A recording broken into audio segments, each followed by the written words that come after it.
ഏത് സർക്കാരിനാ? മുസ്ലിമീങ്ങൾ തന്നെ ഈ രാജ്യത്ത് വേണ്ടെന്ന് പറയുന്ന സർക്കാരിനാണ്. മുസ്ലിമീങ്ങൾക്ക് വേണ്ടി 544 സീറ്റിൽ ഒരു MP പോലും നിർത്താൻ അനുവദിക്കാത്ത സർക്കാരിനാണ് വഖഫിന്റെ കാര്യത്തിൽ തീരുമാനമെടുക്കാൻ. എന്ന് മാത്രമല്ല, ദേവസ്വം ബോർഡ് നിയന്ത്രിക്കുന്നിടത്ത് ഹിന്ദുക്കളല്ലാത്ത ആരും വേണ്ട, സഭാസ്വത്ത് നിയന്ത്രിക്കുന്നിടത്ത് ക്രിസ്ത്യാനി അല്ലാത്ത ആരും വേണ്ട, വഖഫ് സ്വത്ത് നിയന്ത്രിക്കുന്നിടത്ത് നിർബന്ധമായിട്ടും മുസ്ലിം അല്ലാത്ത 2 പേര് വേണം. എത്ര നീതിപൂർവകമാണ്! ഇങ്ങനെയെല്ലാം നമ്മുടെ വഖഫിനെ നശിപ്പിച്ച് എന്തിനാണത്? ഈ ലോകത്ത് വ്യഭിചാരം, സ്വവർഗരതി, അഡൽട്ടറി, പരസ്ത്രീ ഗമനമടക്കമുള്ളതൊക്കെ സുപ്രീം കോടതി പോലും അനുവദിച്ച ഈ സംഗതികളെ ഈ ലോകത്ത് വ്യാപകമാക്കി അരാജകത്വം വ്യാപിപ്പിച്ച് മനുഷ്യത്വം നശിപ്പിച്ച് മൃഗീയതയെ ഈ ലോകത്ത് നട്ടുപിടിപ്പിക്കാൻ ശ്രമിക്കുന്ന അധികാര കേന്ദ്രങ്ങൾ, അവർക്ക് ഭീഷണിയാണ് മദ്രസകൾ. സന്തോഷമുള്ള കുടുംബജീവിതം, ഈ ഭരണകൂട ശക്തികളൊക്കെ കുടുംബം തകർക്കാൻ വേണ്ടി കൂടി ശ്രമിച്ചുകൊണ്ടിരിക്കുകയാണ്. ഈ വഖഫ് എന്ന് പറയുന്നത് ഒരു ഇസ്ലാമിക് സൊസൈറ്റിയുടെ മെറ്റീരിയൽ ഫൗണ്ടേഷൻ എന്നാണ് ഇതിനെ ആളുകൾ വിശദീകരിച്ചിട്ടുള്ളത്. എന്ന് പറഞ്ഞാൽ വഖഫിന്റെ തൊട്ടിലിൽ ജനിച്ച് വഖഫിന്റെ ഭക്ഷണം കഴിച്ച് വഖഫിന്റെ ഖബറിൽ അവസാനിക്കുന്ന ഒരു സമ്പൽ ഘടനയാണ് ഇസ്ലാമിക സമൂഹം എന്ന് നിലനിർത്തി വന്നത്. അതാണ് വഖഫ് എന്ന് പറഞ്ഞാൽ ഇസ്ലാമിക സമൂഹത്തിൽ, ഇസ്ലാമിക രാജ്യങ്ങളിൽ വഖഫിന്റെ എല്ലാം ആ സമൂഹത്തിന് വേണ്ടി വഖഫ് ചെയ്തു കൊടുക്കുക, ഉള്ളവർ വഖഫ് ചെയ്തു കൊടുക്കുക, വാരിക്കോരി കൊടുക്കുക. ഇങ്ങനെ ലോകത്തെ മനുഷ്യരെ, അവന്റെ മനസ്സിനെ ഈ ഭൂമിയിൽ തളച്ചിടേണ്ടതല്ല, സ്വർഗലോകത്തിന്റെ അനന്ത സീമകളിൽ പാറിപ്പറക്കേണ്ടുന്ന അവന്റെ മനസ്സിനെ ആകാശത്തോളം വിശാലമാക്കിയാലേ സ്വർഗത്തിൽ പോകാൻ പറ്റുള്ളൂ. മനസ്സ് ഭൂമിയിൽ ഒതുങ്ങാത്തതാ, സ്വർഗത്തിന്റെ സമ്പാദ്യമാണ്, സ്വർഗത്തിന്റെ ഓർഗനാണ്, സിക്സ്ത് ഓർഗൻ. സ്വർഗത്തിൽ പറക്കുന്ന സാധനമാണിത്, ഭൂമിയിൽ ഒതുങ്ങാത്തതാണ്. ഈ മനുഷ്യന്റെ മനസ്സിനെ ഈ ലോകത്ത് ഔദാര്യം കൊണ്ട്, കാരുണ്യം കൊണ്ട് വിശാലമാക്കാൻ അള്ളാഹു മോഹന്റെ റസൂലും ആഗ്രഹിച്ചപ്പോൾ വഖഫിനെ അവർ പ്രേരിപ്പിച്ചു. റസൂലുള്ളാഹി സ്വല്ലല്ലാഹു അലൈഹി വസല്ലം പറഞ്ഞു, ദാനം ദാനം ദാനം. എന്താണ്? യസ്അലൂനക മാദാ യുൻഫിഖൂൻ. അവർ ചോദിക്കുമായിരുന്നു അള്ളാഹുവിന്റെ റസൂലിനോട്, നബിയെ എന്താണ് ഞങ്ങൾ ചെലവഴിക്കേണ്ടതെന്ന്. അപ്പോൾ അള്ളാഹുവിന്റെ റസൂൽ അവരോട് പറഞ്ഞു കൊടുത്തു, ഖുലിൽ അഫ്വ്, ആവശ്യം കഴിച്ചുള്ളതൊക്കെ ചെലവഴിക്കാനുള്ളതല്ലേ. ആവശ്യം കഴിച്ചുള്ളത് എന്തിനാ? വെച്ചേക്കാനല്ല, ആവശ്യം കഴിച്ചുള്ളത് ചെലവാക്കാനാ. ആവശ്യം കഴിച്ചുള്ളത് ചെലവാക്കിയില്ലെങ്കിൽ ഒരു വിലയില്ല, വെറുതെ ഇട്ടേച്ച് പോയിട്ട് അതിന്റെ അഡ്രസ്സും പേര് നടക്കാന്നല്ലേ ഉള്ളൂ. ആവശ്യം കഴിച്ച് ബാക്കിയുള്ളതെല്ലാം ആവശ്യക്കാരന് വേണ്ടി ചെലവഴിക്കാനുള്ളതാണ്. കല്ല ബല്ലാ തുക്രിമൂനൽ യതീം വലാ തഹദ്ദൂന അലാ തആമിൽ മിസ്കീൻ വതഅകുലൂന തുറാസ അക്ലൽ ലമ്മാ വതുഹിബ്ബൂനൽ മാല ഹുബ്ബൻ ജമ്മാ. അനാഥയെ പരിഗണിക്കാനുള്ളതാ ആവശ്യം കഴിച്ചു മിച്ചമുള്ളത്. തന്റെ തലമുറയ്ക്കും അടുത്ത തലമുറയ്ക്കും 10 തലമുറയ്ക്കും തിന്നാനുള്ളത് സമ്പാദിച്ചിട്ടാലും തികയാതെ 250 ഔട്ട്ലെറ്റ് ഉണ്ടെങ്കിൽ 2030 ആകുമ്പോൾ 500 ഔട്ട്ലെറ്റ് ആക്കണം. 50,000 കോടി ഉണ്ടെങ്കിൽ 1,00,000 കോടിയാക്കലാണ് എന്റെ പദ്ധതി.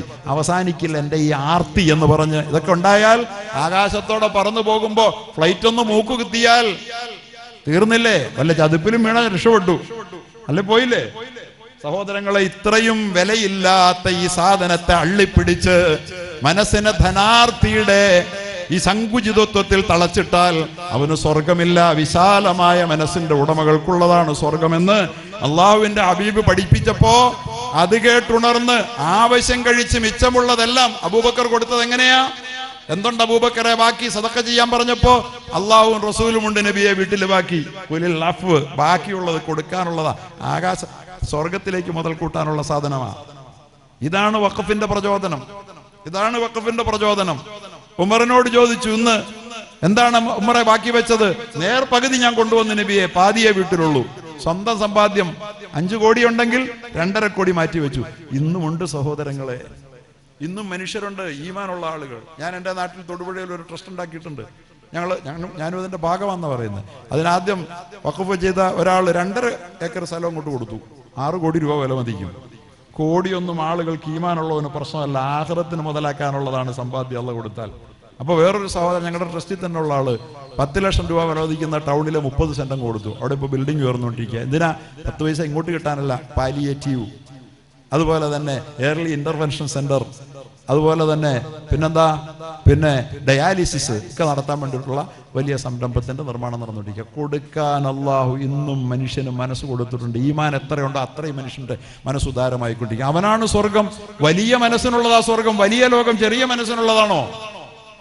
ആ വഖഫാണ് യഥാർത്ഥത്തിൽ ഇങ്ങനെ കൊടുക്കുന്ന വഖഫുകൾ അവിടെ വെച്ച് നിലച്ചു പോകാതിരിക്കാൻ മുഹമ്മദ് റസൂലുള്ളാഹി സ്വല്ലല്ലാഹു അലൈഹി വസല്ലം പറയുകയുണ്ടായി, മനുഷ്യൻ മരിച്ചാൽ ഈ കൊടുത്തതൊക്കെ തീർന്നു പോകൂലേ? ഭക്ഷണം കൊടുത്താൽ അവൻ കഴിച്ചത് പിന്നെ തീർന്നു, പിന്നെ പ്രതിഫലമില്ലെന്നല്ല, പക്ഷെ നിലനിൽക്കുന്നില്ലല്ലോ. അങ്ങനെ വരുമ്പോ എന്ത് വേണം? ഇൻഖത്താമലുഹു ഇല്ലാ മിൻ തലാത്ത്, അമലെല്ലാം 3 കാര്യങ്ങൾ ഒഴിച്ചുള്ള അമലെല്ലാം മുറിഞ്ഞു പോകും. പിന്നെ നിലനിൽക്കുന്ന സദഖത്തുൻ ജാരിയ, നിലനിൽക്കുന്ന സദഖ, അത് പള്ളികൾ, മദ്രസകൾ, അതൊക്കെയാണ്. ഔ ഇൽമുൻ യുന്തഫഉ ബിഹി, അവനിലൂടെ ലോകത്തിന് പ്രയോജനപ്പെട്ട അറിവുകളാണ്.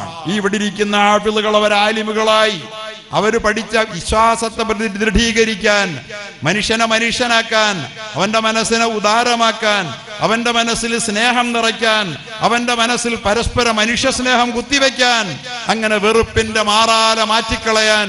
ഈ ലോകത്തൊരു മനുഷ്യന്റെ അറിവ് ഉപകാരപ്പെട്ടതിന്റെ പേരിൽ, അവന്റെ അറിവ് ഉപകാരപ്പെട്ടിട്ട് 10 ആളുകൾക്ക് പ്രയോജനപ്പെട്ടു. സഹാബാക്കൾ സ്വപ്നം കണ്ടത്, മുസ്ലിം ലോകം സ്വപ്നം കണ്ടത്, ഔ വലദുൻ സാലിഹുൻ യദ്ഉ ലഹു, അല്ലെങ്കിൽ കുറഞ്ഞ പക്ഷം അവന് വേണ്ടി പ്രാർത്ഥിക്കാനെങ്കിലും മനസ്സ് കാണിക്കുന്ന ഒരു മകനെയെങ്കിലും അവൻ ഉൽപ്പാദിപ്പിച്ചിട്ട് വേണം പോകാൻ. എത്ര മക്കൾ ഉൽപ്പാദിപ്പിച്ചു? മക്കൾ ആകപ്പാട് ഇപ്പൊ 2 ഉള്ളൂ. ഒരാൾ എഞ്ചിനീയർ ആയ പിന്നെ അടുത്ത ആൾ ഡോക്ടറാകണം, ഡോക്ടറായ എഞ്ചിനീയർ ആകണം. പറ്റുമെങ്കിൽ ഇസ്ലാമിന്റെ ഒരു ഛായ പോലും ഇല്ലാത്ത ജർമ്മനിയിലേക്കോ അമേരിക്കയിലോ യൂറോപ്പിലേക്കോ ഉള്ള സാധ്യത ആദ്യം പരിശോധിക്കണം. അവിടെ ഒന്നും കിട്ടുന്നില്ലെങ്കിൽ പിന്നെ വല്ല ഗൾഫെങ്കിലും കിട്ടണം. അവൻ എവിടെയാണ്? അള്ളാഹ് ഈ മാതാപിതാക്കൾക്ക് ദുആ ചെയ്യാൻ അവസരം. എന്ത് നേടി എൻ്റെ പ്രിയപ്പെട്ട സഹോദരങ്ങളെ, ഈ ജീവിതം നമുക്ക് കിട്ടിയിട്ട് നമ്മൾ എന്ത് നേടിയിട്ടാണ് ഈ ലോകത്തിട്ടെറിഞ്ഞ് പോണേ?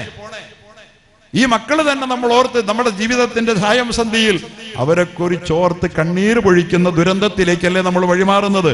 അതുകൊണ്ട് ഈ പ്രശ്നത്തിന് പരിഹാരമായിട്ടാണ് അല്ലാഹുവിന്റെ റസൂൽ നിർദ്ദേശിച്ചത്,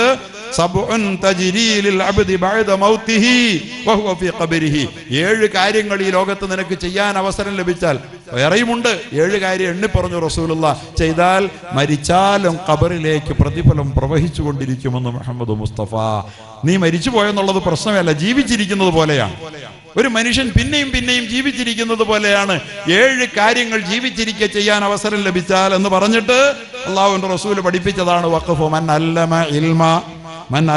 ഇൽമ, ആര് വിദ്യാഭ്യാസത്തിന്റെ ഏർപ്പാട് ചെയ്തോ, അറിവ് വ്യാപനത്തിനുള്ള പരിപാടികൾ ഏർപ്പാടാക്കിയോ, ദീനിയായ ഇൽമ്, ഭൗതികമായ ഇൽമ് എന്നൊക്കെ നമുക്കിപ്പോൾ തിരിക്കേണ്ടി വന്നത്. ഫാറൂഖ് കോളേജ് അത് വേറെ ഉണ്ടാക്കേണ്ടി വന്നത് എന്തുകൊണ്ടാണ്? പണ്ട് ഫാറൂഖ് കോളേജും അതുപോലെ തന്നെ ഖുർആൻ കോളേജും ഒന്നായിരുന്നു.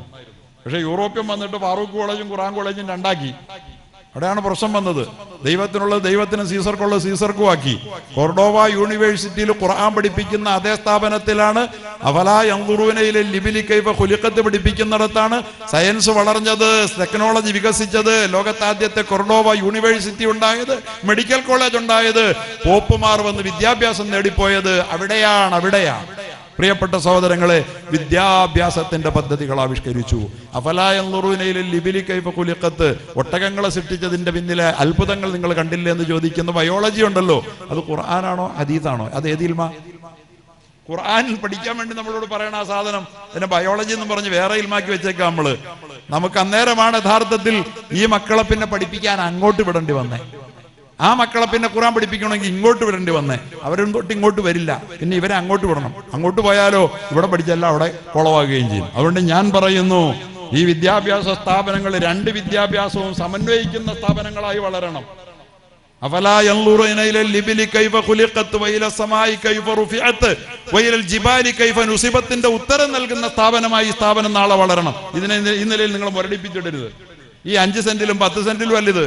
ഇത് വളരണം, വടവൃക്ഷമായി വളരണം. മനുഷ്യനെ ആയിരങ്ങളെ മനുഷ്യത്വമുള്ളവരെ ഉൽപ്പാദിപ്പിച്ച് ലോകത്ത് സ്നേഹത്തിന്റെ വസന്തം വിരിയിക്കണം. അല്ലാഹുവിന്റെ റസൂൽ ആദ്യം വഖഫിന് വേണ്ടി പറഞ്ഞത് മന്നല്ലമ ഇൽമ, ഇൽമു പഠിപ്പിക്കാൻ വേണ്ടി ചെയ്യണതൊക്കെ വഖഫാ. മനസ്സിലായോ? ഇൽമിന്റെ പദ്ധതികൾ ഏർപ്പാടാക്കിയാൽ വഖഫ. മരിച്ച് ഖബറിൽ പോയാലും നിന്റെ മക്കൾ നീ ഇട്ടേച്ചു പോയ സ്വത്തിന് വേണ്ടി കടിപിടി കൂടി നിന്റെ ഖബറിനെ അഗ്നികുണ്ഡമാക്കാൻ വേണ്ടി മത്സരിക്കുമ്പോൾ നീ ഇൽമിന് വേണ്ടി ചെയ്ത സേവനങ്ങളുടെ പേരിൽ നിന്റെ ഖബറിലേക്ക് പ്രകാശത്തിന്റെ പ്രതിഫലം പ്രകാശം പ്രവഹിച്ചുകൊണ്ടിരിക്കും. ഇൽമിൻ്റെത്. രണ്ടാമത് പറഞ്ഞ കറാ നെഹ്റാ, അല്ലെങ്കിൽ എങ്ങോട്ടേതെങ്കിലും ഒരു പ്രദേശത്തേക്ക് ഒരു നദി ഒഴുക്കി കൊടുത്താൽ അവിടുത്തെ ജനങ്ങൾക്ക് ജലസേചനത്തിന് കുടിവെള്ളത്തിന് പ്രയോജനപ്പെടുമെങ്കിൽ അതിനുവേണ്ടി സ്ഥലം കണ്ടെത്തി ഒരു നദി വെട്ടി ഒഴുക്കിയാൽ അത് വഖഫാണ്. മുഹമ്മദ് റസൂൽ അത് എത്ര വിശാലമായ അർത്ഥത്തിലാണ് വഖഫിനെ കണ്ടത്. ഇസ്ലാം എങ്ങനെയാ വഖഫിനെ കണ്ട? നമുക്കാകപ്പാടെ എന്താ വഖഫ്? വഖഫ് എന്ന് പറഞ്ഞാൽ നമുക്ക് നോക്കൂ, പള്ളിയും മദ്രസയും വഖഫാണ്, ഏറ്റവും പ്രധാനമാണ്. പക്ഷേ റസൂലുള്ളാഹി സ്വല്ലല്ലാഹു അലൈഹി വസല്ലം പള്ളിയിലേക്കും മദ്രസയിലേക്കും വരുന്നതിന് മുമ്പേ പറഞ്ഞത് ഒരു നദി ഒഴുക്കി കൊടുക്കൂ. നമ്മൾ ഏതെങ്കിലും വഖഫ് ഭൂമിയിൽ ഇതുവരെ ആർക്കെങ്കിലും ഒരു കനാല് നിർമ്മിച്ചു കൊടുത്തായിട്ട് ഇതുവരെ ആരെങ്കിലും? നമ്മളൊക്കെ വലിയ മിടുക്കന്മാരാണല്ലോ. നമ്മളൊക്കെ എന്നിട്ട് വഖഫ് ഇപ്പൊ എല്ലാരും പിടിച്ചോണ്ട് പോകുന്നു, നിലവിളിക്കണ്ടല്ലോ. വഖഫ് പിടിച്ചോണ്ട് പോകുന്നുണ്ടെങ്കിൽ വഖഫ് എന്താണെന്നറിയാത്ത, അതിന്റെ അന്തസത്ത അറിയാത്ത, വഖഫിനെ സമൂഹത്തിന്, ജനസമൂഹത്തിന് പൊതുവായി ഉപകാരപ്പെടുന്ന വഖഫിന്റെ സാധ്യതകളെ ലോകത്തിന് കാട്ടിക്കൊടുക്കാൻ കഴിയാതെ പോയപ്പോഴല്ലേ യഥാർത്ഥത്തിൽ എത്ര സ്ഥലങ്ങളുണ്ട് വേണമെങ്കിൽ ഒരു കനാല് നിർമ്മിക്കാൻ സാധ്യമായ ഏക്കർ കണക്കിന്. എറണാകുളം ജില്ല ഞാൻ തന്ന പള്ളിയുണ്ട്, 25 ഏക്കറാ. പക്ഷെ ഹത്തീബിന് നമ്മൾ കൊടുക്കാൻ ഇപ്പോഴും കാജില്ല, മനസ്സിലായില്ലേ? 25 ഏക്കറുണ്ട്, 500 കോടിയുടെ ആസ്തിയുണ്ട്, മനസ്സിലായില്ലേ? ഹത്തീബിന് ശമ്പളം കൊടുക്കാൻ കൈ കാശില്ല. ഈ തരത്തിലാണ് വഖഫിനെ ദുരുപയോഗം. എന്ത് ചെയ്യണമെന്നറിയാതെ അന്തം വിട്ടു നിൽക്കുന്ന ഒരു ജനത, സമുദായത്തിന് ഉപകാരമില്ല, സമൂഹത്തിന് ഉപകാരമില്ലാതെ വഖഫാക്കിയപ്പോ അന്യാധീനപ്പെട്ടു പോയതിന് ആരെ പറയാൻ? സർക്കാർ ഭൂമി വെറുതെ കിടന്നാൽ ആള് കയ്യേറൂലേ? പ്രിയപ്പെട്ട സഹോദരങ്ങൾ, അതുപോലെ തന്നെ ഓമൻ ഒരു കിണർ കുഴിച്ച് മനുഷ്യന് വിട്ടുകൊടുക്ക്. ഇത് ക്രിസ്ത്യാനി കിണർ കുഴിച്ചാൽ ക്രിസ്ത്യാനിക്ക് ഉപകാരപ്പെടില്ലേ? മുസ്ലിമിന് മാത്രമാണോ? ഹിന്ദുവിന് ഉപകാരപ്പെടില്ലേ? മുസ്ലിമിന് ഉപകാരപ്പെടില്ലേ? കനാല് നിർമ്മിച്ചാൽ ആർക്കാ ഉപകാരപ്പെടുക? എല്ലാ മനുഷ്യർക്കും വഖഫിന്റെ പ്രയോജനം കിട്ടണമെന്ന് പഠിപ്പിച്ച അതിവിശാലമായ ഒരു പ്രത്യയശാസ്ത്രമാണ് ഇസ്ലാം. എല്ലാവർക്കും ഉപകാരപ്പെടുന്നത് വഖഫാണെന്ന് പഠിപ്പിച്ചു. എന്നിട്ട് പറഞ്ഞു അല്ലെങ്കിൽ നിങ്ങൾക്ക് ഒരുപാട് സ്ഥലമുണ്ട്, 5 ഏക്കർ സ്ഥലമുണ്ട്, നിങ്ങളോടൊരു തോട്ടം ഉണ്ടാക്കപ്പാ, ഒരു മാന്തോട്ടം അല്ലെ ഒരു തെങ്ങും തോട്ടം, എന്നിട്ട് അത് പൊതുജനങ്ങൾക്ക് ഉപയോഗിക്കാൻ വിട്ടുകൂടാന്ന്. അതൊക്കെ പറഞ്ഞു കഴിഞ്ഞാൽ അപ്പത്തല്ലോ ആളുകൾ. വഖഫ് ഭൂമി തോട്ടം ഉണ്ടാക്കിയിട്ട് ആളുകൾക്ക് വിട്ടുകൊടുക്കാനോ? ഉസ്താദ് ഏത് മുസ്ലിയാരാ എവിടെ ദീൻ പഠിച്ചോണ്ട് വന്നെന്ന് ചോദിക്കും. ഹദീദാ ഞാനീ പറഞ്ഞേ. ഇതാ വഖഫ്. ഏത് പള്ളി കമ്മിറ്റിക്കാരൻ അറിയാം ഇത്തരം ഒരാശയം വഖഫിന്റെ പിന്നിലുണ്ടെന്ന്? ഈ ഹദീദിന്റെ അടിസ്ഥാനത്തിൽ, റവാഹു ഇബ്നു മാജ റിപ്പോർട്ട് ചെയ്ത ഈ ഹദീദിന്റെ അടിസ്ഥാനത്തിൽ നമ്മൾ ഇന്ന് എന്ത് പ്രവർത്തിക്കപ്പെട്ടിട്ടുണ്ടെന്ന് നമ്മളാണ് ആലോചിക്കേണ്ടത്. വല്ലവരും കൊണ്ടോണേന്ന് നിലവിളിച്ചിട്ട് കാര്യമില്ല. ഇങ്ങനെയുള്ള വഖഫൊക്കെ ഒരുപാട് കൊണ്ടുപോയി. പ്രിയപ്പെട്ടവരെ, പൊതുസമൂഹത്തിന്റെ, പൊതുജനത്തിന്റെ, വ്യക്തികൾക്ക് സ്വകാര്യമാക്കി വെച്ച് അനുഭവിക്കാനല്ല, പൊതുസമൂഹത്തിന്റെ ഉപകാരത്തിന് വേണ്ടി വഖഫ് ഉപയോഗിക്കപ്പെടണം എന്നുള്ള ലക്ഷ്യം വഖഫിനുണ്ടെന്ന് റസൂലുള്ളാഹി പറയുകയാണ്. എന്നിട്ട് പറഞ്ഞു ഔ ബനാ മസ്ജിദ, പള്ളി നിർമ്മിച്ചാൽ. പള്ളി വളരെ പ്രധാനമാണ്. പക്ഷെ പള്ളി റസൂലുള്ളാഹി ഇവിടെ പറഞ്ഞ അഞ്ചാമതായിട്ടാ പറഞ്ഞത്. അപ്പൊ അത്രയും പ്രാധാന്യമുള്ള ഈ പൊതു താല്പര്യങ്ങളെ വഖഫിന്റെ പേരിൽ പരിഗണിച്ചില്ല. വറസ മുസഹഫ, മുസഹഫ് പാരായണം ചെയ്യാനും പഠിക്കാനും വേണ്ടി ആരെങ്കിലും നീക്കി വെച്ചാൽ, ഔ തറക വലദൻ യസ്തഗ്ഫിറുല, അല്ലെങ്കിൽ മക്കൾ ദുആ ചെയ്യുന്ന മക്കളെ ഉണ്ടാക്കി വിട്ടാൽ, ഇതൊക്കെ വഖഫിന്റെ ഉദ്ദേശ ലക്ഷ്യങ്ങളിൽ പെടും. ഇങ്ങനെയുള്ള വഖഫ് എന്തെങ്കിലും ഇല്ലാതെ ഈ ലോകത്ത് ജീവിച്ചിട്ട് മരിച്ച് പടച്ചവന്റെ മുമ്പിലേക്ക് പോകുമൊന്നും വേണ്ട ആരും. അവിടെ ചെന്നാൽ പിന്നെ ഒന്നും നമുക്ക് ആരും കരുതി വെച്ചിട്ടൊന്നുമില്ല. എൻ്റെ പ്രിയപ്പെട്ട സഹോദരങ്ങളെ, ഇങ്ങനെയുള്ള ഈ ലക്ഷ്യം, ഈ വാക്ക് കേട്ട് ഉണർന്നാണ് ഇപ്പൊ വഖഫ് ഭേദഗതിയിലൂടെ എന്തൊക്കെയാണ് വഖഫ് ഭേദഗതിയിലൂടെ നടപ്പാക്കാൻ ശ്രമിക്കുന്നത്. വഖഫ് എന്ന് പറയുന്നത് നിങ്ങൾക്കറിയാം, ഞാനതെല്ലാം വിശദീകരിക്കുന്നില്ല. വഖഫ് തർക്കങ്ങളിൽ വഖഫ് ബോർഡിന്റെ തീരുമാനം അന്തിമമായി ഇരിക്കുമെന്ന് പറഞ്ഞത് ഇനി അങ്ങനെയല്ല. അവസാന വാക്ക് സർക്കാരിനാണ്. ഏത് സർക്കാരിനാ? മുസ്ലിമീങ്ങൾ തന്നെ ഈ രാജ്യത്ത് വേണ്ടെന്ന് പറയുന്ന സർക്കാരിനാണ്.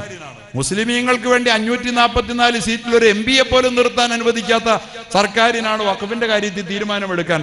എന്ന് മാത്രമല്ല, ദേവസ്വം ബോർഡ് നിയന്ത്രിക്കുന്നിടത്ത് ഹിന്ദുക്കളല്ലാത്ത ആരും വേണ്ട.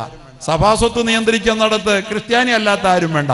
വഖഫ് സ്വത്ത് നിയന്ത്രിക്കുന്നിടത്ത് നിർബന്ധമായിട്ടും മുസ്ലിം അല്ലാത്ത 2 പേര് വേണം. എത്ര നീതിപൂർവകമാണ്!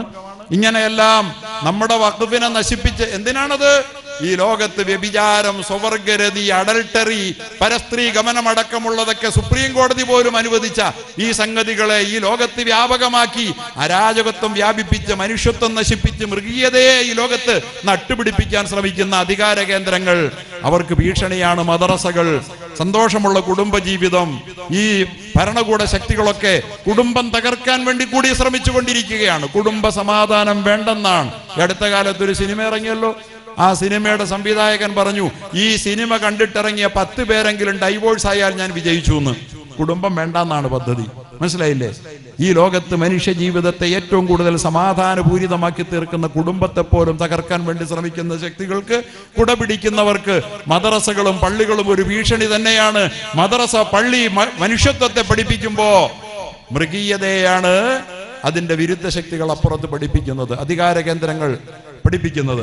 അതുകൊണ്ട് എൻ്റെ പ്രിയപ്പെട്ട സഹോദരങ്ങളെ, വഖഫ് ചെയ്ത വസ്തുക്കൾ എങ്ങനെ നിലനിർത്താമെന്നുള്ളതല്ല, വഖഫ് ആര് ചെയ്തിട്ടുണ്ടെങ്കിലും അനന്തരാവകാശികൾക്ക് അത് പിടിച്ചെടുക്കാമെന്നുള്ളതാ വഖഫിൽ ചേർത്തിരിക്കുന്നത്. അനന്തരാവകാശികൾക്ക് റസൂലുള്ളാഹി സ്വല്ലല്ലാഹു അലൈഹി വസല്ലം വഖഫിനെ കുറിച്ച് പറഞ്ഞത് എന്താ? വഖഫിനെ കുറിച്ച് റസൂലുള്ളാഹി ഉമർ റളിയല്ലാഹു തആല അൻഹു ആണ് പിന്നോടാണ് റസൂലുള്ളാഹി സ്വല്ലല്ലാഹു അലൈഹി വസല്ലം വഖഫിനെ കുറിച്ച് കൊടുത്ത നിർദ്ദേശം എന്തായിരുന്നു? റസൂലുള്ളാഹി സ്വല്ലല്ലാഹു അലൈഹി വസല്ലം തങ്ങള് ഉമർ റളിയല്ലാഹു അൻഹു പറഞ്ഞു, നബിയെ, എനിക്ക് ജീവിതത്തിൽ ഏറ്റവും അമൂല്യമായ ഒരു വസ്തു എനിക്ക് കിട്ടിയിട്ടുണ്ട്. ഞാൻ ഇതെന്ത് ചെയ്യണമെന്ന് അങ്ങ് പറഞ്ഞാൽ അതുപോലെ ചെയ്യാം. ഒരു വലിയ തോട്ടം ഖൈബറിൽ കിട്ടിയ തോട്ടമാ, അതുകൊണ്ട് വഖഫാക്കുക, സ്വർഗത്തിന് വേണ്ടി, സ്വർഗത്തിന്റെ വിലയൊടുക്കുകയാണ്. അപ്പൊ റസൂലുള്ളാഹി സ്വല്ലല്ലാഹു അലൈഹി വസല്ലം തങ്ങൾ പറഞ്ഞു, താങ്കൾ അതിന്റെ അസ്ല് നിലനിർത്തുക എന്ന് പറഞ്ഞാൽ പ്രോപ്പർട്ടി അങ്ങനെ തന്നെ നിൽക്കട്ടെ. അതിൽ തുടങ്ങി യാ നൂറസു ലാ യുബാ, അത് വിൽക്കാൻ പാടില്ല. ഇനി ലാ യുബാ, അതിന് വിറ്റുപോകരുത്. വലാ യൂറസു, അനന്തരാവകാശികൾക്ക് അത് പങ്കിട്ടെടുക്കാനും പറ്റില്ല. ഓരവകാശിയും മക്കള് വരെ വന്നിട്ട് ഇതെന്റെ വാപ്പ കൊടുത്തതാ, എനിക്ക് ഇത്തിരി വേണമെന്ന് പറഞ്ഞാൽ അത് കൊടുക്കരുത്. വഖഫ് തുടങ്ങുന്നത് തന്നെ എങ്ങനെയാ? ലാ യുബാഉ വലാ യൂറസു, അതിന് വിൽപ്പനയില്ല. വലാ യുഹാബു വലാ യൂഹബു, അതാർക്കും ദാനം ചെയ്യാനും പറ്റൂല. ഇങ്ങനെയാണ് വഖഫ് തുടങ്ങണത് തന്നെ. അത് എന്നും മാനവരാശിയുടെ പൊതു സ്വത്തായി നിൽക്കണം. ആ വഖഫ് ചെയ്ത മനുഷ്യന്റെ ഖബറിലേക്ക് എന്നും അതിൽ നിന്ന് പ്രതിഫലം പ്രവഹിച്ചുകൊണ്ടിരിക്കണം. അയാൾ വഖഫാക്കി വെച്ചു പോയ ആ ഭൂമിയുടെ ഏതെങ്കിലും ഒരു തൂണ് വേറൊരാളുടേത് അവിടെ കയറി പതിഞ്ഞാൽ ആ പ്രതിഫലം അവന് കിട്ടിക്കൊണ്ടിരിക്കുന്നതിൽ കുറവ് വരും. വാഖിഫിനോട് ചെയ്യുന്ന ക്രൂരതയാണ്, വഖഫ് ചെയ്ത പിതാവിനോട് ചെയ്യുന്ന ക്രൂരതയാണ്. അതുകൊണ്ട് വഖഫിൽ അവകാശികൾക്ക് പിന്നെ അവകാശവാദം പറയാനൊന്നുമില്ല. ഇത് മനസ്സിലാക്കാതെയാണ് മുനമ്പത്തെ വഖഫ് 404 ഏക്കർ. നിങ്ങൾക്കറിയാമോ, മുനമ്പം വഖഫാണില്ലെന്ന് കേരളമാകെ ചർച്ച ചെയ്തുകൊണ്ടിരിക്കുന്നത്. നമ്മളെന്തോ മുസ്ലിമീങ്ങൾ ആരുടെയോ കയ്യേറിയ മട്ടിലാ പ്രചരിപ്പിച്ചുകൊണ്ടിരിക്കണേ. സത്യം പറഞ്ഞാൽ എന്തായിരുന്നു മുനം വഖഫിന്റെ പിന്നിലുള്ള ചർച്ച? ഇപ്പൊ പല ആളുകളും മുനമ്പം വഖഫ് തന്നെയാണോ അതല്ലേ എന്നുള്ള നിലയിൽ സമുദായത്തിന്റെ പുറത്ത് മാത്രമല്ല അകത്തുള്ളവർ പോലും അത് വഖഫല്ലെന്ന് സ്ഥാപിക്കാൻ ബന്ധപ്പെടുന്ന വളരെ ഗതികെട്ട ഒരു കാലഘട്ടത്തിലൂടെയാണ് നമ്മൾ പോയിക്കൊണ്ടിരിക്കുന്നത്. പ്രിയപ്പെട്ട സഹോദരങ്ങളെ, മുനമ്പം വഖഫ് അല്ല എന്ന് പറയാൻ എന്തായിരുന്നു യഥാർത്ഥത്തിൽ ആ ഭൂമി കൊടുക്കാൻ കാര്യം? റസൂലുള്ളാഹി സ്വല്ലല്ലാഹു അലൈഹി വസല്ലം നേരത്തെ പറഞ്ഞ ഇൽമിന് വേണ്ടി ചെയ്യുന്ന സംഭാവനകള് ഏറ്റവും വലിയ ദാനമാണ്, പരലോകത്തിന്റെ പ്രതിഫലം ഒഴുകിക്കൊണ്ടിരിക്കുമെന്ന് പറഞ്ഞപ്പോ അദ്ദേഹം ആ സത്താർ സിദ്ദീഖ് സേട്ട എന്ന് പറയുന്ന മനുഷ്യൻ പരമകാരുണികനും കരുണാനിധിയുമായ ഏക ഇലാഹിന്റെ തിരുനാമത്തിൽ എന്ന് പറഞ്ഞുകൊണ്ട് ഫാറൂഖ് കോളേജ് മാനേജിംഗ് കമ്മിറ്റിക്ക് വേണ്ടി ഈ കമ്മിറ്റിയുടെ ഇപ്പോഴത്തെ പ്രസിഡന്റ് പാലക്കാട് താലൂക്ക് വ്യക്തിയുടെ പേര് പറഞ്ഞിട്ട് തടിക്കച്ചവട 66 വയസ്സായ ഖാൻ ബഹദൂർ PK ഉണ്ണിക്കമ്മു സാഹിബ് അവരുടെ പേരിൽ മുഹമ്മദ് സിദ്ദീഖ് സേട്ടു എഴുതി കൊടുത്ത വഖഫ് ആധാരമാണത്. അത് വഖഫല്ലെന്നാ പറയാ, വഖഫ് ആധാരമെന്ന്. എടപ്പള്ളി രജിസ്ട്രാർ ഓഫീസിൽ ഇത് ആധാരം 4 തരമുണ്ട്. ഈ 4 തരം ആധാരങ്ങളിൽ ഇത് ഏതാണ് പെടുന്നതെന്ന് ചോദിച്ചപ്പോൾ വഖഫ് ആധാരം എന്ന് എഴുതി കൊടുത്തിട്ട് ബാക്കി 3നും ടിക്ക് ചെയ്ത് ബാധകമല്ല ബാധകമല്ല ബാധകമല്ല എന്ന് എഴുതി കൊടുത്തത് അതിന്റെ രേഖ ഇവിടെ ഇരിക്കുക. വഖഫല്ലാതെ വേറൊന്നുമല്ലത്. എന്നിട്ട് അദ്ദേഹം പറഞ്ഞു, ഇത് ക്രയവിക്രയ പൂർണ്ണ സ്വാതന്ത്ര്യം സിദ്ധിച്ച് ഞാൻ കൈവശം വെച്ചും ദേഹണ്ണാദികൾ ചെയ്ത് അനുഭവിച്ചു വരുന്നതുമായ വസ്തുക്കളിൽ താഴെ വിവരം പറയുന്നതും 1 ലക്ഷം രൂപ വിലയുള്ളതുമായ 404 ഏക്കർ 74 സെന്റ്. 1 ലക്ഷം രൂപയാണ് വില. 1 ലക്ഷം രൂപ 404 ഏക്കറിന് കിട്ടുന്ന വില അന്ന് ഭൂമിക്ക് അത്രേ വിലയുള്ളൂ. പക്ഷേ അത്രേ വിലയുള്ളെന്ന് പറഞ്ഞാൽ 1 ലക്ഷം ഏക്കർ എന്തിനെന്നറിയോ? Farook college, Raudathul Uloom Arabic college എന്ന് പറയുന്ന അറബിക് കോളേജിന്റെ അനുബന്ധമായിട്ടാണ് ഫാറൂഖ് കോളേജ് വരുന്നത്. കാരണം അറബിക് കോളേജിന്റെ ഇസ്ലാമിക വിദ്യാഭ്യാസത്തിന്റെ ഒരു അനുബന്ധമായിട്ട് അത് വരണമെന്ന് അദ്ദേഹം ആഗ്രഹിച്ചതുകൊണ്ട് അങ്ങനെ ആ നിലയിൽ വഖഫ് ചെയ്തതാണ്. പക്ഷേ യൂണിവേഴ്സിറ്റി അവിടെ ഒരു കോളേജ് നടത്തണമെങ്കിൽ 5 ലക്ഷം രൂപ ഈട് വെക്കണമെന്ന് പറഞ്ഞപ്പോൾ സീതി സാഹിബിന്റെയും മറ്റും നേതൃത്വത്തിൽ 4 ലക്ഷം വരെ സമാഹരിച്ചു. 4 ലക്ഷം സമാഹരിക്കണമെങ്കിൽ 4 × 400 1600 ഏക്കറിന്റെ പണം കണ്ടെത്തണം. അതവർ കണ്ടെത്തി. പക്ഷെ 5 ലക്ഷം ആകുന്നില്ല. അങ്ങനെ സിദ്ദീഖ് സേട്ടിനെ സമീപിച്ചപ്പോ ലോകത്തിന് മുഴുവൻ ഉപകാരപ്പെടുന്ന വിദ്യാഭ്യാസം, മുസ്ലിമീങ്ങൾക്ക് മാത്രം ഉപകാരപ്പെടുന്ന വിദ്യാഭ്യാസം അല്ല, ആ കോളേജ് അവിടെ വരാൻ വേണ്ടിയിട്ട് 1 ലക്ഷം രൂപ വില മതിക്കുന്ന 404 ഏക്കർ അദ്ദേഹം എഴുതി കൊടുത്ത ആധാരമാണ്. എന്നിട്ട് അദ്ദേഹം പ്രതിഫലം പ്രതീക്ഷിച്ചത് ശുദ്ധ വഖഫാണെന്ന് ആവർത്തിച്ചു പറയുന്നു. ഇതിലെ 404 ഏക്കർ 76 സെന്റ് സ്ഥലവും അതിലുള്ള സകല ദേഹണ്ഡങ്ങളും കൂടി ഈ കോളേജ് ഇസ്ലാമിക ആദർശപ്രകാരം നടത്തുമെന്നുള്ള പ്രതീക്ഷയാൽ ഇസ്ലാമിക ആദർശപ്രകാരം നടത്തിയില്ല. ആ കോളേജ് മാനേജ്മെന്റ് ഇത് വഖഫല്ലെന്ന് പറയാ. കള്ളന്മാർ അള്ളാഹുവിന്റെ ആ വഖഫ് ചെയ്ത നല്ലവരായ കാർന്നവന്മാരുടെ ഖബറിൽ തീ കോരിയിടുന്ന ഇത്തരത്തിലുള്ള വഖഫിന്റെ മുത്തവല്ലിമാർ, പിൻഗാമികൾ, വഖഫിന്റെ അനന്തരാവകാശികൾ, അവരാണ് ഈ ഭൂമിയിലെ ഏറ്റവും വലിയ ദുഷ്ടന്മാർ. സ്വന്തം പിതാക്കന്മാരുടെ ഖബർ മാന്തുന്നവരാണ് അവർ. അള്ളാഹു അത്തരക്കാരിൽ നിന്ന്, അത്തരം മക്കളിൽ നമ്മളെ കാക്കട്ടെ. അവര് യഥാർത്ഥത്തിൽ ചെയ്തത് എന്താണ്? അദ്ദേഹം പറയുകയാണ്, ഇസ്ലാമിക ആദർശപ്രകാരം നടത്തുമെന്ന വിശ്വാസത്താൽ എന്റെ ആത്മശാന്തിക്കായി എന്ന് പറഞ്ഞാൽ ഹദീസിൽ പറഞ്ഞതുപോലെ ഖബറിലേക്ക് അതിന്റെ പ്രതിഫലം കിട്ടുമെന്ന പ്രതീക്ഷയിൽ ആത്മശാന്തിക്കായി. ഇത് ഈ പറയുന്ന വാചകങ്ങൾ വായിച്ചിട്ടും ഇത് വഖഫല്ലെന്ന് പറയുന്നവന് ഈമാനുണ്ടോ? അത് ആരും ആകട്ടെ, അവൻ ഈമാനുണ്ടോ, മുസ്ലിമാന്ന് പറയാൻ പറ്റുമോ? നിങ്ങൾ കേട്ടോളൂ. അത് കഴിഞ്ഞിട്ട് താഴെ പറയുന്ന വഖഫുകളോട് എനിക്കുള്ള സകലാവകാശങ്ങൾ ഒഴിഞ്ഞ് അദ്ദേഹത്തിന് തന്നെ ഇനി ഒരവകാശമില്ല. പിന്നെ അയാളുടെ മക്കൾക്ക് തന്നെ അവകാശം കിട്ടണേ? സകല അവകാശങ്ങൾ ഞാൻ ഒഴിഞ്ഞു എന്ന് പറഞ്ഞ പിന്നെ അനന്തരാവകാശികൾക്ക് അത് വിൽക്കാൻ പറ്റുമോ? ക്രയവിക്രയം നടത്താൻ പറ്റുമോ?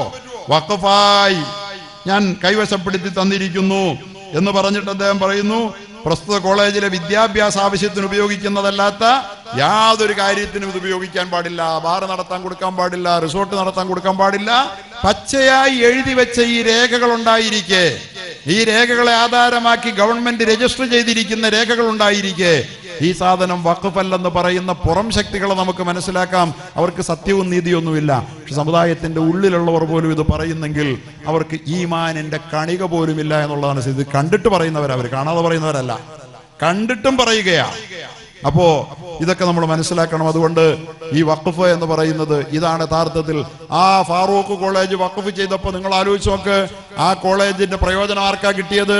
ഇന്നിപ്പോ മുസ്ലിമീങ്ങളുടേത് മാത്രം എന്തോ എന്ന് പറഞ്ഞ് ചില ആളുകൾ അതിന് നേരെ അവകാശം പറഞ്ഞു വരുമ്പോ അവിടെ പഠിച്ച വിദ്യാർത്ഥികൾ, ഒരുപക്ഷെ ആ പരിസരവാസികൾ അധികവും മുസ്ലിങ്ങളായി പോയത് കൊണ്ട് അധികം വിദ്യാർത്ഥികൾ മുസ്ലിങ്ങളായിരിക്കാം.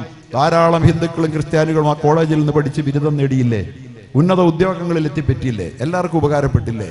എയ്ഡഡ് കോളേജായ ആ കോളേജിൽ നിന്ന് ലക്ഷക്കണക്കിന് രൂപയുടെ ശമ്പളം പറ്റി എത്രയോ ഹിന്ദുക്കളും ക്രിസ്ത്യാനികളുമായ അധ്യാപകന്മാരുണ്ട്, അധ്യാപികമാരുണ്ട്. അവർക്കതിന്റെ ഗുണം കിട്ടിയില്ലേ? വഖഫ് ഭൂമിയിൽ നിന്ന് ഇത്തരം ഉപകാരങ്ങൾ കൂടി കിട്ടുന്ന തരത്തിലാണ് യഥാർത്ഥത്തിൽ വഖഫിനെ സംവിധാനം ചെയ്തിട്ടുള്ളത്. ആ ലക്ഷ്യങ്ങൾ മനസ്സിലാക്കി വഖഫിനെ നമ്മൾ ഉപയോഗപ്പെടുത്തിയില്ലെങ്കിൽ ഈ വഖഫ് എല്ലാം നമുക്ക് നഷ്ടപ്പെട്ടു പോകുമെന്ന് മാത്രമല്ല, കാശ് 10 കാശ് ഇങ്ങോട്ട് കിട്ടാത്തത്, കാരണവന്മാർ ഒന്നും കിട്ടാതെ കൊടുത്തത്, അത് മര്യാദയ്ക്ക് നോക്കി നടത്തണമെങ്കിൽ ഞാൻ പോലും ഞങ്ങൾക്ക് മനസ്സില്ല. കാശ് ഇങ്ങോട്ട് കിട്ടുന്നത് മാത്രമേ നോക്കി നടത്തുള്ളൂ. എന്താ വഖഫ് അന്യാധീനപ്പെട്ടു പോകാൻ കാരണം? വഖഫ് അന്യാധീനപ്പെട്ടു പോകാൻ കാരണം മറ്റൊന്നുമല്ല, റൗദത്തുൽ ഉലൂമിന് വഖഫ് സ്വത്ത് നൽകുമ്പോൾ അത് സാധുവാകും. കാരണം അതൊരു ദീനീ സ്ഥാപനമാണെന്ന ധാരണയുടെ പേരിൽ അത് കൊടുത്തതെന്ന് പറഞ്ഞിട്ട് ഇതുമായി ബന്ധപ്പെട്ട് എഴുതുകയാണ്, ഇങ്ങനെ നൽകപ്പെട്ട സ്വത്തിനെ ആശ്രയിക്കാതെ തന്നെ സ്വയം നിലനിൽക്കാൻ കഴിയുന്ന വിധാനത്തിലേക്ക് പിന്നീട് ഈ സ്ഥാപനങ്ങൾ മാറുമ്പോൾ നിത്യനിദാന ചെലവുകൾ, ജീവനക്കാരുടെ ശമ്പളം തുടങ്ങിയ കാര്യങ്ങളിലൊന്നും കോളേജ് മാനേജ്മെന്റ് നോക്കേണ്ടതില്ലാത്ത വിധം ഗവൺമെന്റ് സഹായം ലഭ്യമാക്കിയപ്പോൾ തൽഫലമായി സ്ഥാപന നടത്തിപ്പിലേക്കായി ഉദാരമതികൾ നൽകിയിട്ടുള്ള വഖഫ് മുതലുകളുടെ ആദായങ്ങളിലേക്കോ ഭൂമിയുടെ പരിപാലനത്തിലേക്കോ നോക്കേണ്ടതോ ശ്രദ്ധിക്കേണ്ടതോ ഇല്ലാത്ത സാഹചര്യം പിന്നീട് മുത്തവല്ലിമാർക്ക് വന്നു. അങ്ങനെ അവർ കണ്ണടച്ചതുകൊണ്ടാണ് ഈ വഖഫുകളെല്ലാം നഷ്ടപ്പെട്ടതെന്ന്. നമ്മുടെ പള്ളികളും അങ്ങനെ തന്നെയാണ്. നമ്മുടെ വഖഫ് നോക്കി നടത്തിയാൽ പള്ളികൾക്ക് 10 ഏക്കറുണ്ട്, 5 ഏക്കറുണ്ട്, 3 ഏക്കറുണ്ട്. പള്ളിയുടെയും മദ്രസയുടെ ആവശ്യം കഴിച്ചിട്ട് പ്രത്യേകിച്ചൊന്നുമില്ല. നല്ലൊരു ദീനീ സ്ഥാപനം, നല്ലൊരു വിദ്യാലയം, 2 വിദ്യാഭ്യാസവും ഒന്നിച്ചു നൽകുന്ന ഈ ഹാഫിളീങ്ങൾക്ക് അവരെല്ലാ ഉന്നത വിദ്യാഭ്യാസവും നേടി അവർ ഈ ലോകത്ത് ഖുർആൻ പഠിച്ച മഹാപണ്ഡിതന്മാരായി ലോകത്ത് അല്ലാഹുവിന്റെ ദീൻ പ്രചാരണം നൽകുന്നവരായി മാറുന്ന ഒരു പ്രസ്ഥാനം ഉണ്ടാക്കാൻ വേണ്ടി ആ വഖഫിനെ പ്രയോജനപ്പെടുത്താൻ നമ്മുടെ പള്ളി മാനേജ്മെന്റുകളിൽ എത്ര പേർക്ക് കഴിഞ്ഞു എന്ന് നമ്മൾ ആലോചിക്കണം. അതുകൊണ്ട് വഖഫിന്റെ ഭേദഗതി ഇപ്പൊ പെട്ടെന്നൊന്നും നടക്കാനുള്ള സാധ്യത കാണുന്നില്ല. കാരണം ആരാന്റെ ഊരെ ചാരി നിൽക്കുന്ന ഒരു ഗവൺമെന്റ് ആക്കി പടച്ചവൻ മാറ്റിയിട്ടുണ്ട്. അതുകൊണ്ട് ഉടനെ ഒന്നും 2/3 ഭൂരിപക്ഷം വേണം, ഭേദഗതി നടപ്പാക്കണമെങ്കിൽ നടപ്പാക്കാൻ സാധ്യതയില്ല. ഇനി നടപ്പാകട്ടെ, നടപ്പാകാതിരിക്കട്ടെ, നമ്മുടെ കൈവശമുള്ള വഖഫുകളെ അല്ലാഹുവും അവന്റെ റസൂലും ഉദ്ദേശിച്ച ലക്ഷ്യത്തിൽ ജനോപകാരപ്രദമാക്കേണ്ടതിനെ ജനോപകാരപ്രദമാക്കിയും സമുദായത്തിന് ഉപകാരപ്രദമാകേണ്ടതിനെ അങ്ങനെയും വൈജ്ഞാനിക മേഖലയ്ക്ക് ഉപകാരപ്പെടേണ്ടതിനെ അങ്ങനെയും ഉപകാരപ്പെടുത്തി. ഞാനും ബഹുമാനപ്പെട്ട ഉസ്താദുമായി ദാരിമി ഉസ്താദായിട്ട് സംസാരിക്കുകയായിരുന്നു. സമസ്ത കേരള ജമഇയ്യത്തുൽ ഉലമ ഇന്ന് വാഫി വഫിയ കോഴ്സുകളുടെ പേരിൽ 2 വിദ്യാഭ്യാസവും നേടി ആൺകുട്ടികളെയും പെൺകുട്ടികളെയും ഒക്കെ ലോകോത്തര നിലവാരത്തിൽ വളർത്തിക്കൊണ്ടുവരികയാണ്. അതിനു വേണ്ടിയിട്ട് 2-3 ഏക്കർ വഖഫ് ഭൂമികൾ അവർ കണ്ടെത്താൻ വേണ്ടി എത്ര കോടികളാണ് ചെലവാക്കിക്കൊണ്ടിരിക്കുന്നത്. നമ്മുടെയൊക്കെ പള്ളികൾക്ക് വഖഫില്ലേ? നമ്മുടെ മക്കൾക്ക്, ആൺമക്കൾക്കും പെൺകുട്ടികൾക്കുമൊക്കെ ആണിനും പെണ്ണിനും ദീനും ദുനിയാവും ചേരുന്ന വിദ്യാഭ്യാസം, യൂണിവേഴ്സിറ്റി ബിരുദത്തോടൊപ്പം തന്നെ ഞാൻ പറയുകയായിരുന്നു, 3-ാം ക്ലാസ്സിൽ എത്തിയപ്പോൾ മിഷ്കാത്തിന്റെ ഷറഹായ മിർക്കാത്ത് മേടിച്ചു തരണമെന്ന് എൻ്റെ മോളെന്നോട്. 11 വാള്യമുള്ള കിതാബ് 3-ാം ക്ലാസ്സിൽ പഠിക്കുന്ന പെൺകുട്ടിക്ക് എന്തിനാ പഠിച്ചോനെന്ന് ഞാൻ ആലോചിച്ചു. മേടിച്ചു കൊടുത്തപ്പോൾ അവളത് മനോഹരമായി വായിച്ചിട്ട് പ്രൊജക്ട് തയ്യാറാക്കുക. 3-ാം ക്ലാസ്സിൽ പഠിക്കുന്ന ഒരു പെൺകുട്ടിയെ അത്തരത്തിൽ മിഷ്കാത്ത് ഷരീഫിന്റെ ഷറഹ് വായിച്ച് മനസ്സിലാക്കി അതിന്റെ പ്രൊജക്ട് തയ്യാറാക്കാൻ കഴിയുന്ന വിധത്തിൽ, പെൺകുട്ടികളെ ഉൽപ്പാദിപ്പിച്ചെടുക്കാൻ കഴിയുന്ന വിധത്തിൽ ഈ വിദ്യാഭ്യാസം രണ്ടും കൂടി സമന്വയിക്കുമ്പോൾ അത്ഭുതങ്ങൾ സൃഷ്ടിച്ചാൽ ഈ തലമുറയെ ഈ വഴികേടിലേക്കും മൃഗീയതയിലേക്കും വഴിമാറ്റിക്കൊണ്ടുപോയി നാം ഇന്ന് ജീവിതത്തിൽ അനുഭവിക്കുന്ന കുടുംബ സന്തോഷവും മനുഷ്യത്വത്തിന്റെ ഊഷ്മളമായ അനുഭൂതികളും നഷ്ടപ്പെടുത്താതിരിക്കാൻ നമുക്ക് കഴിയുമെന്ന് മാത്രമാണ് സൂചിപ്പിക്കാനുള്ളത്. അതുകൊണ്ട് വഖഫിനെ സൂക്ഷിക്കുക. മദ്രസകൾക്ക് നേരെ കുറെ കാലങ്ങളായി നടന്നു വന്നുകൊണ്ടിരിക്കുന്ന ഒരുപാട് പ്രചരണങ്ങളുണ്ട്. മദ്രസ എന്ന് പറഞ്ഞാല് വെറും ഒന്നുമില്ലാത്ത സാധനങ്ങളാണെന്നാ. പക്ഷെ മദ്രസകൾ ഇന്നലകളിലും ഇന്നുമെല്ലാം മദ്രസകൾ എന്ന് പറഞ്ഞാൽ ഈ ലോകത്തെ എല്ലാ വിദ്യാഭ്യാസങ്ങളും നൽകി വന്നിരുന്ന പൊതുസ്ഥാപനങ്ങളാണ് മദ്രസകൾ. ഇന്ന് മദ്രസകളെ വെറും ഒന്നും അറിയാത്ത, ലോകം തിരിയാത്ത ആളുകൾ മാത്രം പഠിക്കുന്ന ഒരു സ്ഥാപനമാക്കി ചിത്രീകരിക്കാൻ വേണ്ടി ശ്രമിക്കുമ്പോൾ ഞാൻ ഗൂഗിളിൽ സെർച്ച് ചെയ്ത് നോക്കി which famous persons studied in madrasa എന്നടിച്ചപ്പോൾ കിട്ടിയത് it was widely believed that Rajaram Mohan Roy had studied at the Madrasa Aliya in Bengal. ബംഗാളിലെ മദ്രസ ആലിയയിലാണ് രാജാറാം മോഹൻ റോയ് എന്ന് പറയുന്ന ഈ രാജ്യം കണ്ട ഏറ്റവും വലിയ നവോത്ഥാന നായകൻ മദ്രസയുടെ സന്താനമാ. അദ്ദേഹം അറബി പഠിച്ചിരുന്നു. അദ്ദേഹം ഇസ്ലാമിക വിജ്ഞാനങ്ങളെല്ലാം പണ്ഡിതന്മാരുടെ അകമ്പടി ഇല്ലാതെ തന്നെ അദ്ദേഹത്തിന് പഠിക്കാൻ കഴിഞ്ഞിരുന്നു. അദ്ദേഹത്തെ കുറിച്ച് പറയുകയാണ്, he studied the works of medieval Sufis, മധ്യകാല സൂഫികളുടെയും and Arabic translations of Aristotle and Plato, Aristotle Plato പോലുള്ള തത്വചിന്തകന്മാരുടെയും ആ ഇംഗ്ലീഷ് അറബിക് ട്രാൻസ്ലേഷനുകളിൽ നിന്ന് വിദ്യാഭ്യാസം നേടിയ ആ മനുഷ്യൻ മദ്രസയിൽ നിന്ന് ഞാൻ പിന്നെയും കണ്ടു. ആരാണതിൽ പഠിച്ചത്? ഡോക്ടർ രാജേന്ദ്ര പ്രസാദ്, ഇന്ത്യയുടെ 1ാമത്തെ പ്രസിഡന്റ്. മുൻഷി പ്രേംചന്ദ്. ഇങ്ങനെയുള്ള അന്യമതസ്ഥർ പോലും വിദ്യ ആർജിച്ച് വളർന്ന മദ്രസകൾ, ഉത്തരേന്ത്യയിലുള്ള മദ്രസകളുടെ പ്രാധാന്യം അതാണ്. ആ സ്ഥാപനങ്ങൾ ഇന്ത്യ രാജ്യത്ത് ബ്രിട്ടീഷുകാരെ കെട്ടിക്കെട്ടിക്കാൻ സ്വാതന്ത്ര്യ പ്രസ്ഥാനത്തിന് നേതൃത്വം നൽകിയ, ഞങ്ങളൊക്കെ ഉപരിപഠനത്തിന് പോയ ദാറുൽ ഉലൂം ദൈബന്ദ്, ഗാന്ധിജി വന്നിരുന്ന മൗലാന മുഹമ്മദ് അലി ഷൗക്കത്ത് അലിമാരോടൊപ്പം, മഹ്മൂദുൽ ഹസൻ ദൈബന്ദിയോടൊപ്പം, ഹുസൈൻ അഹമ്മദ് മദനി റഹ്മത്തുള്ളാഹിയോടൊപ്പം ബ്രിട്ടീഷുകാർക്കെതിരെയുള്ള സ്വാതന്ത്ര്യത്തിന്റെ പദ്ധതികൾ ആവിഷ്കരിച്ച ദാറുൽ ഉലൂം ദൈബന്ദ് എന്ന് പറയുന്ന സ്വാതന്ത്ര്യ പ്രസ്ഥാനം, അത് ലോകത്ത് പഠിപ്പിക്കാത്ത വിജ്ഞാന ശാഖകളൊന്നുമില്ല. സയൻസ് ഉണ്ട്, ടെക്നോളജി ഉണ്ട്. സയൻസ് ഉണ്ടെന്നൊക്കെ പറഞ്ഞാൽ നിങ്ങൾക്ക് വിശ്വാസം വരില്ല. ഈ മദ്രസയുടെ സന്താനങ്ങളായി പള്ളികൾക്കൊക്കെ ഖിബല നിർണയിച്ചത്. ഇന്നിപ്പോ കോമ്പസുകളൊക്കെ വന്ന് വടക്ക് നോക്കി യന്ത്രങ്ങളൊക്കെ വന്നപ്പോ നമ്മുടെ പള്ളികളിൽ ഖിബല നോക്കാൻ എളുപ്പമുണ്ട്. പക്ഷെ അങ്ങനെ നോക്കി വെച്ച ഖിബലകൾ പലതും തെറ്റിപ്പോയെന്നാ കാണുന്നത്. പക്ഷേ 15 നൂറ്റാണ്ടുകൾക്ക് മുമ്പ് കേരളത്തിൽ പള്ളികൾ ആരംഭിച്ച അക്കാലം മുതൽ ഒരു കോമ്പസും ഇല്ലാതെ കൃത്യമായി 4000, എന്റെ തൊടുപുഴയിൽ നിന്ന് 4100 ചില്ലുവാനം കിലോമീറ്റർ അകലെയുള്ള പരിശുദ്ധമായ കഅബാലയത്തിലേക്ക് മുഖം തിരിച്ചു വെച്ചുകൊണ്ട് നമ്മുടെ പള്ളിയുടെ ഖിബലകൾ നിർണ്ണയിക്കാൻ നമ്മുടെ പണ്ഡിതന്മാർക്ക് മദ്രസയിൽ പഠിച്ചവർക്ക് പറ്റുമായിരുന്നു. ഞങ്ങളുടെ നാട്ടിലെ ഉസ്താദായിരുന്ന ചേലക്കൾ ഉസ്താദാണ് എന്റെ പള്ളിക്ക് ഖിബല നിർണ്ണയിച്ചത്. ഒരു കോമ്പസ് കൊണ്ടുവന്നിട്ട് അത് തെറ്റാന്ന് പറഞ്ഞിട്ടില്ല. എങ്ങനെ അത് സാധ്യമായി? നിങ്ങൾക്കറിയാമോ? ഇന്ത്യയിലെ കേരളത്തിലെ സെക്രട്ടേറിയറ്റിന്റെ അതേ ദിശയിൽ ഇവിടത്തെ സിവിൽ സ്റ്റേഷൻ പണിയണമെന്ന് പറഞ്ഞാൽ ഇന്നൊരു എഞ്ചിനീയർക്കും സാധിക്കില്ല. ഏരിയൽ സർവേ നടത്തി ഏതെങ്കിലും ദിശയിലൂടെ കണ്ടെത്തണം. ഇവിടെ ഇരുന്നുകൊണ്ട് സെക്രട്ടേറിയറ്റിന്റെ ദിശയിൽ സിവിൽ സ്റ്റേഷൻ പണിയാൻ പറ്റുന്ന ഒരു എഞ്ചിനീയറും ഇന്നുമില്ല. അപ്പോഴാണ് 4000 കിലോമീറ്ററുകൾക്ക് അപ്പുറത്തുള്ള കഅബയുടെ ദിശയിൽ ദിശ തെറ്റാതെ കേരളത്തിലെ മുഴുവൻ പള്ളികളെയും പണിത.